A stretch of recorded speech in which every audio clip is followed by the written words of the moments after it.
Cinema দেখতে এসেছিলেন প্রতারকেরা, কিন্তু সেই সিনেমায় বিপদ হয়ে দাঁড়ালো। 1.5 কোটি টাকার প্রতারণা করে শিলিগুড়িতে শয়তান সিনেমা দেখতে এসে ধরা পড়লেন অপরাধীরা। চোরের মায়ের বড় গলা, এটা তোমরা শুনেছো, আজকে তোমাদেরকে শোনাবো চোরের বাবার বড় গলা। তো বন্ধুরা, প্রথমত বলে এই বালটাকে চিনতে পারছে, এই বালটার নাম হচ্ছে রোহিত। আগে ভাই ভালোবাসার জাতির পেছন মেরেছে, এখন ভাই চোর জাতির পেছন মেরে দিয়েছে। তো আমাদের রোহিত দাদা সোশ্যাল মিডিয়ার বড় সড়ো ইনফ্লুয়েন্সার। তো তোমাদেরকে কিভাবে ইনফ্লুয়েন্স করছে জানতে চাইবে না? হ্যাঁ, শোনো তাহলে। তো আমাদের এই রোহিত দাদার সাথে আরো 6 জন আমাদের এই কলকাতাতে বেআইনি একখানা কল সেন্টার খোলে। তারপর আমাদের দাদা দিনের পর দিন বাইরের দেশের মেয়েদের পটে পাটে ভুলে ভালে তার ব্যাংক ডিটেলস, তার ক্রেডিট কার্ড, আরো ব্যাংকের যা ডকুমেন্ট থাকে সবকিছু নিয়ে তার ব্যাংক থেকে 1.5 কোটি টাকা ঘাবলা মেরে কলকাতা ছেড়ে শিলিগুড়ি এক শপিং মলে সিনেমা হলে পপকর্ন খেতে খেতে দাদা আমাদের সিনেমা দেখে। না দাদা, এত বড় একখানা ঘাবলা মেরেছো, গার্লফ্রেন্ডকে নিয়ে দীঘা পুরী যাও, মদ খাও, ইয়াস করো, তা না করে সিনেমা হলে গিয়ে সিনেমা দেখছো। তো এখন আমাদের দাদা বড় চোর। দেখ ভাই, ভালোবাসার গান মেরেছি মেনে নেবো, কিন্তু চোর বলিস না। দাদা আমাদের সোশ্যাল মিডিয়ার লাভ গুরু, আমার ভাল। তো এতখানি অব্দি সবাই জানো যে বন্ধু আমাদের চোর, কিন্তু কেন চোর হয়েছে, কেন চুরি করেছে, কার জন্য চুরি করেছে, এটা কি জানো? জানো না। আমাদের বন্ধু চুরি করার কারণ হচ্ছে সোশ্যাল মিডিয়ায় সব করা, এটাই শুধু না, তার গার্লফ্রেন্ডের জন্য প্রমাণ আছে, দেখতে থাকো। কি বন্ধু, সব ঠিক আছে তো? Welcome back to my channel, welcome to এক কেমন চোর। 1.5 কোটি টাকা ঘাবলা মেরে কলকাতা ছেড়ে শিলিগুড়িতেই দাদা আমাদের দিয়েছিল। এ কেমন চোর। তো কথা হলো, আমাদের দিদির কাছে সবাই চিন্তা, তার বয়ফ্রেন্ড তার ভালোবাসায় বাজায় গিটার। বাদবাকি সব ফ্রড। দিল তো বড় ভালোবাসায় রড। বাদবাকি সব ফ্রড। এখন তোমার বয়ফ্রেন্ড প্রফেশনাল ফ্রড। নিজের টাকাটা নিজে উপার্জন করতে শেখে। তো চলো বন্ধুরা, দাদার একটু মধ্যবিত্ত ফটো দেখাসি। ফটো। মধ্যবিত্ত পরিবারে জন্ম নেওয়ার সুবিধা হচ্ছে টাকার মূল্য অন্য কারো মতো বোঝা যায় না। বন্ধু, তোর ফ্যামিলি আবার মধ্যবিত্ত না ভাই, তোর ফ্যামিলি হচ্ছে ডাকাত। আবে সালে, আগে দেখতে থাকো, প্রমাণ আছে। সিনেমাতে পপকর্ন ফুল রেটে, বড় পিজা কিংবা শপিং মল থেকে ফুল এমআরপিতে জামা কাপড় কেনার সামর্থ্য আমার নেই। প্রথমত ভাই 1.5 কোটি টাকার মালিক তুই, 300 টাকা হলের টিকিট কেটে 150 টাকা পপকর্ন খাচ্ছিস, কিপটামো করছিস, আবার বলছিস সামর্থ্য আমার নেই। সে চুরি করাই পয়সা হোক, মালিক কিন্তু তুই। এবার ভাই শেষের লাইনটা শোনো, এটা শুনলে তো আরো মজা পাবে। আমার প্রোফাইলে সকল মধ্যবিত্তদের বলছি, আশা করি আমরা যেখানে চাই সেখানে পৌঁছাবো। তোমরা কোথায় পৌঁছেছো কমেন্ট বক্সে কমেন্ট করো, কিন্তু আমাদের দাদা জেলে পৌঁছে গেছে। এখন আর গার্লফ্রেন্ডের সাথে পাবে গিয়ে মাল খেতে হবে না, সিনেমা হলে পপকর্ন খেতে খেতে সিনেমাও দেখতে হবে না, ভালো রেস্টুরেন্টে বসে ভালো মন্দ খেতে হবে না, এখন জেলের ভাত খাও। নকল মানুষের পাশে থাকার চেয়ে একা থাকা অনেক ভালো। আরে ভাই, তুই তো নিজেই নকল, আর কাকে নকল বানাচ্ছিস? মাঝে মাঝে না নিজের কানে শুনে না কেমন লাগে, চোরের বাবার বড় গলা, এই হচ্ছে ব্যাপার। কখনো ভাবিনি এভাবে একা আবার সব নতুন করে শুরু করব, আর না এত তাড়াতাড়ি এত সাপোর্ট পাবো সবার দিয়ে। ধন্যবাদ আপনাদের সকলকে আমার এই নতুন জার্নিতে আমার পাশে থাকার জন্য। এভাবেই পাশে থাকার অনুরোধ রইল। বল ভাই, তোর পাশে আছে, কি লাগবে জেলে? মদ, বিড়ি, সিগারেট, পয়সা? আমাদের দাদা সোশ্যাল মিডিয়ায় দিত অনেক জ্ঞান, জেলের এখন লোহা ধরে দাদা করছে ধ্যান। 1.5 কোটি টাকা ঘাবলা মেরেছ, কিছু তো জ্ঞান থাকা দরকার ছিল।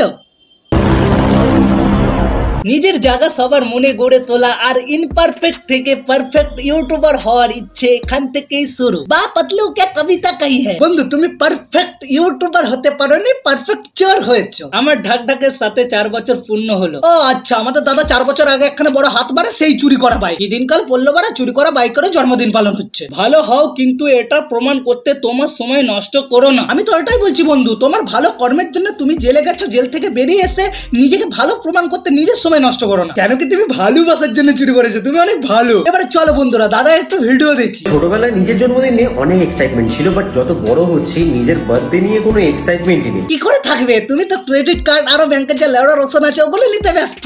পয়সা থাকলেই তো জন্মদিন পালন হবে, তাই না? কিন্তু আমাদের বন্ধুর বার্থডে সেলিব্রেশন একবারই কিন্তু হয়নি। আমার জন্মদিনটা কিন্তু 30 তারিখ থেকেই শুরু হয়নি। অ্যাকচুয়ালি আমার বার্থডেটা শুরু হয়েছে 29 তারিখ, মানে বার্থডে ঠিক আগের দিন থেকেই আমার বার্থডে শুরু হয়ে গেছে। তো বন্ধুরা, তোমরা বুঝতে পারলে 30 তারিখ থেকে শুরু হয়নি, 29 তারিখ থেকে শুরু হয়ে গেছে। কিন্তু কতবার জন্মদিন সেলিব্রেশন করেছে? একবার, দুবার, 3বার। আর 3বার বার্থডে সেলিব্রেশন করা মানে পয়সা। এখানে না আমাদের বন্ধুর জন্মদিনে গরিবদেরকে বিরিয়ানি খাওয়ায়। এখানে কিন্তু সমস্ত আমাদের বিরিয়ানির প্যাকেট রয়েছে। আশীর্বাদ করলাম বাবা, আরো চুরি থা করে আমাদের খাও। চুরির পয়সা দিয়ে গরিবদেরকে খাইও, কি আনন্দ ভাবা যায়। কিন্তু ভাই এত গরিবের মধ্যে একখানা গরিব খুঁজে পেয়েছি যার মন ভাই একদম পবিত্র। আমি নমস্কার করতে যাচ্ছিলাম তো নমস্কার নিচ্ছিল না, যে বলছে কেন পায়ে হাত দিতে হবে না। সেই হাত দিয়ে টাকা চুরি করেছিস সেই হাত আবার পায়ে দিবি না। আমি চোরদের প্রণাম নিই না, আমি গরিব হতে পারি কিন্তু অসহায় নই। ঠাম্মা তোমার এই কথা শুনে আমার মনটা জুড়ে গেল। এবার আমাদের চোর দাদার একটু জ্ঞান শুনবো, জ্ঞান। বাবার কথা এটা, যে বাচ্চাদেরকে যদি এখন থেকেই টাকা খাওয়ার এগুলো যদি এখন থেকেই দিয়ে দিই, তার মা বাবাও এটা বুঝে যাবে আর তাদের মাথাতেও এটাই রেজিস্টার হয়ে যাবে যে ছোটবেলা থেকে আমরা যেরকম খাবারটা পেয়ে যাচ্ছি আমাদের কাজ আর করতে হবে না। বন্ধু তুমি যেই হিসেবে জ্ঞান ফোটাচ্ছ সেই হিসেবে কি তোমার বাবা তোমায় ছোটবেলায় চুরি করা শিখেছিল? আমাদের বন্ধু আগে অনেক জ্ঞান ফুটিয়েছিল। হোয়াট এভার ভাই, চোরের মুখে জ্ঞান শুনতে ভালো লাগে না।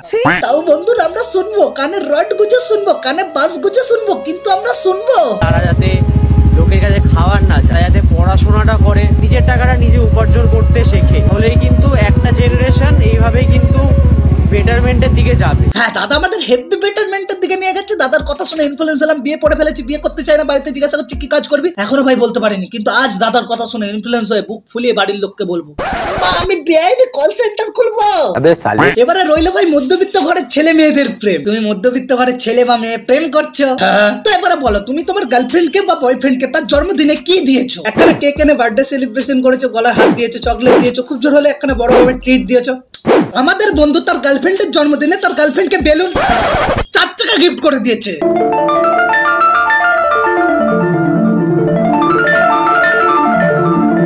মধ্যবিত্ত ঘরের ছেলে ভাই এগুলো তো কিছুই নয়। ভালো মতো করে গাড়িটা নিয়ে আমরা পুজো দিতে যাব, কারণ নতুন গাড়ি নেওয়া হয়েছে তো পুজো তো দিতেই হবে।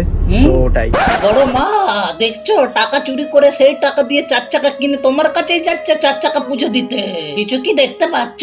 দেখে ফেলেছে ভাই, এখন জেলে চলে গেছে। ওই কথাই আছে না, যেমন কর্ম তেমন ফল। কিন্তু ভাই এটা মানতেই হবে, আমাদের বন্ধু তার কোচি গার্লফ্রেন্ডের জন্য তার ভালোবাসায় কি কি করেনি। বড় রেস্টুরেন্টে নিয়ে গিয়ে খাইয়েছে, তার জন্মদিন সেলিব্রেশন করেছে, তার জন্মদিনে 4 চাকা গিফট করেছে, সিনেমা হলে গিয়ে মুভি দেখিয়েছে। কি করেনি ভাই? এমন ভালোবাসা পাবে কোথায়? সে চুরি করা পয়সাই হোক, ভালোবাসার মর্যাদা রেখেছে। এবারে কথা হলো আমাদের বন্ধু কেন চোর? শো অফ করার জন্য, ভালো মন্দ খাওয়ার জন্য, বাড়ি গাড়ি করার জন্য, তার গার্লফ্রেন্ডের জন্য। ভাই ওই কথাই আছে না, এত কিছু করার পরে অভাব গেল কিন্তু স্বভাব গেল না। আরো চাই, কিন্তু কি চাই? বিটিসি গিফট করো আমাকে প্লিজ। বিটিসি টা কি আমাকে একবার বলতো? বিটকয়েন। বিটকয়েন জীবনে দেখেছিস? তুমি তো দেখাবে আমাকে গিফটটা করে। হয়ে গেল ভাই, এই যে তুমি দেখাবে, এই যে তুমি দেবে, আর আমাদের দিদি শুধু নেবে। তো বন্ধুরা ভালোবাসার মানুষের কাছে আমরা এমন কিছু চেয়ে বসি, সেই জিনিসটা ভালোবাসার মানুষ কখনো দিতেই পারবে না। এবারে কথা হলো আমাদের ভালোবাসার মানুষ আমাদের কাছে এমন কিছু চাই, ওটা দেওয়ার যখন আমার সাধ্য নেই, পারবো না ভাই দিতে। থাকলে থাকো, নাহলে ঘাড় মারো। তো আমরা যেটা চাই আমাদের ভালোবাসার মানুষের দেওয়ার যখন সাধ্য নেই, তাও এটা এনে দিচ্ছে, তার মানে সে বড় পাগলা চোদা। এই পুরো ওয়ার্ল্ডে এক একখানা জায়গায় রোহিতের মতো এক একখানা ছেলে দেখতে পাবে তার গার্লফ্রেন্ডের জন্য ভাই চাঁদও এনে দিচ্ছে। তার মধ্যে আমাদের রোহিত দাদাই একজন, প্রেমে পড়ে 81 ঘা খেয়েছে, পুলিশের কাছে 18 ঘা। রোহিত তুমি মধ্যবিত্ত? হ্যাঁ। এদিকে আসো বন্ধু, তোমাকে মধ্যবিত্ত ঘরের ছেলেদের একটু গল্প শোনায়। 3 লাখ টাকার বাইক না থাকলে 3000 টাকা সাইকেলে চড়েই যেখানে যাওয়ার যায়। গার্লফ্রেন্ডের জন্মদিনে 4 লাখ টাকা 4 চাকা না দিতে পারলেও 40 টাকার চকলেট দিয়ে দুজনেই সেলিব্রেশন করি। হ্যাঁ ভাই আমরা মধ্যবিত্ত ঘরেরই ছেলে, পকেটে 300 টাকা থাকলে 3000 টাকার অল্প করে রাস্তা দিয়ে মাথা উঁচু করে হাঁটি। হ্যাঁ ভাই আমরা মধ্যবিত্ত ঘরের ছেলে, বড় রেস্টুরেন্টে বসে ভালো মন্দ না খেতে পারলেও চায়ের দোকানে গিয়ে চা সিগারেট খেতে পারি। হ্যাঁ ভাই আমরা মধ্যবিত্ত ঘরের ছেলে, কাজ না পাওয়ার জন্য বাড়ির লোকের গালাগাল শুনে আমাদের সারাদিন কাটে, কিন্তু বাইরে আমরা চুরি করি না, ঘরের ছেলে ঘরে ফিরে আসি আবার গালাগালি খাই। হ্যাঁ ভাই আমরা মধ্যবিত্ত ঘরের ছেলে, আমরা একটু বেশি নির্লজ্জ, গালাগালি খাবো কিন্তু চুরি করবো না। হ্যাঁ ভাই আমরা মধ্যবিত্ত ঘরের ছেলে, আমাদের কাছে যেটা আছে আমরা ওটাই দেখাই। আরে হ্যাঁ ভাই আমরা মধ্যবিত্ত ঘরের ছেলে, আমাদের কাছে যতখানি আছে তার থেকে একটু বেশি চাই, কিন্তু নিজে উপার্জন করে চুরি করে না। এবারে তুমি যদি মধ্যবিত্ত ঘরের ছেলে হয়ে থাকো তাহলে কমেন্ট বক্সে তুমি তোমার মতামত দিতেই পারো। তো এই ছিল আজকে ভিডিওটা ভালো লাইক করে সাবস্ক্রাইব করে দাও। দেখাচ্ছ পরের ভিডিওতে। হ্যাঁ হ্যালো ভাই, মাথা হ্যাং করছে, মদ পেয়েছিস? কি পয়সা নেই, ঠিক আছে আমার বাড়ি চলে বড় হাত মারবো, মদ খেতেই হবে। কি বড় হাত মানে কি? ওই চুরি করবো। আবে সালে মামু এভাবেই কাটবে কি তবে? ওদের হয়েছে কবে আমাদের হবে, কবে কবে কবে মামু আমাদের হবে।